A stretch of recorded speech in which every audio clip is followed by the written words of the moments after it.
Assalamualaikum warahmatullahi wabarakatuh dan salam jumpa. Kembali lagi di channel dari kampus yang tentunya inspiratif, akuratif, dan edukatif.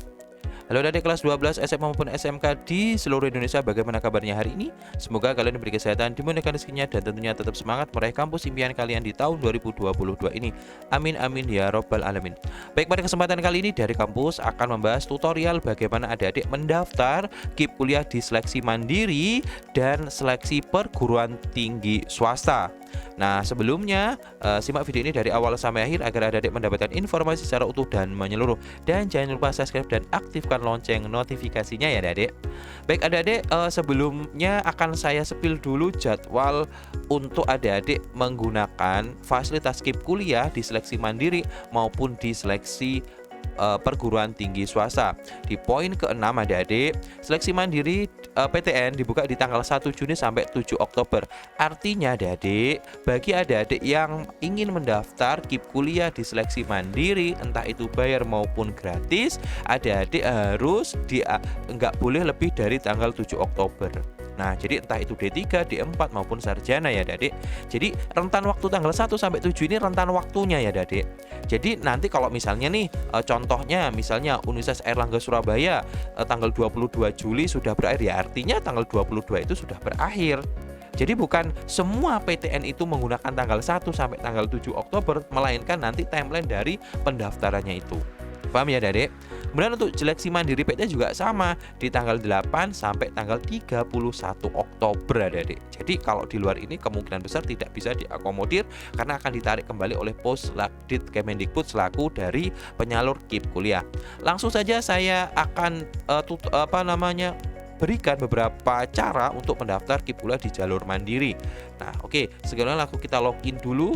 Kalau nomor pendaftarannya, bagi adik-adik yang sudah punya nomor pendaftarannya, maka adik-adik tinggal masuk saja. Kalau belum silahkan menggunakan daftar baru, kemudian masuk. Setelah itu di sini sudah harus lengkap biodata, keluarga, ekonomi, rumah, kemudian aset, kemudian prestasi, kemudian rencana studi dan seleksinya. Nah, ini adik-adik klik di seleksi.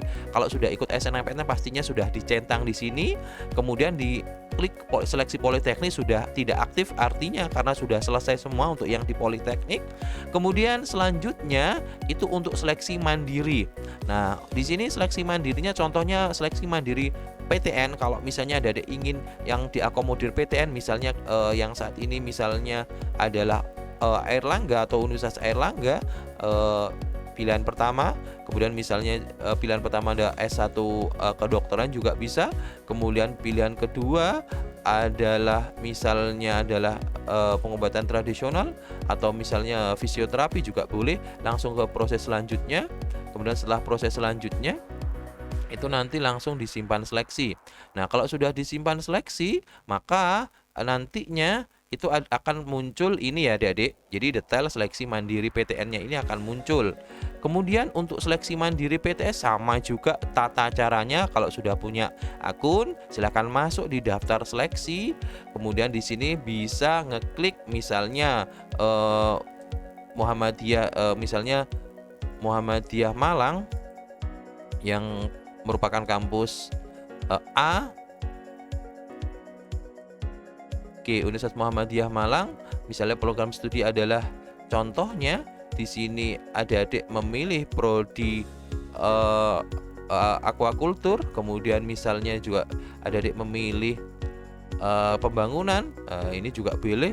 Langsungnya sama dengan proses selanjutnya. Jadi proses selanjutnya, kemudian selanjutnya juga adik-adik akan memilih simpan seleksi ya adik-adik. Nah, di simpan seleksi ini adik-adik juga akan mempunyai ini. Nah, ini yang nanti akan tersinkronisasi dengan database dari masing-masing PTN yang menyelenggarakan tes mandiri dan tes di perguruan tinggi swasta. Kemudian adik-adik perlu saya tekankan untuk adik-adik yang menginginkan di perguruan tinggi swasta, saran saya adik-adik nantinya memilih program studi yang akreditasinya A ya, semaksimal mungkin di akreditasi A.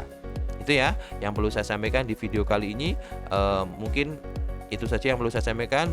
Semoga bermanfaat dan silakan nanti juga cetak formulirnya di sini untuk menjadi tanda bukti adik-adik sudah mendaftar KIP kuliah. Nah, ini adalah kartu pesertanya. Nah, baik, itu saja yang perlu saya sampaikan di video kali ini. Kurang lebihnya dari saya. Wassalamualaikum warahmatullahi wabarakatuh dan salam jumpa.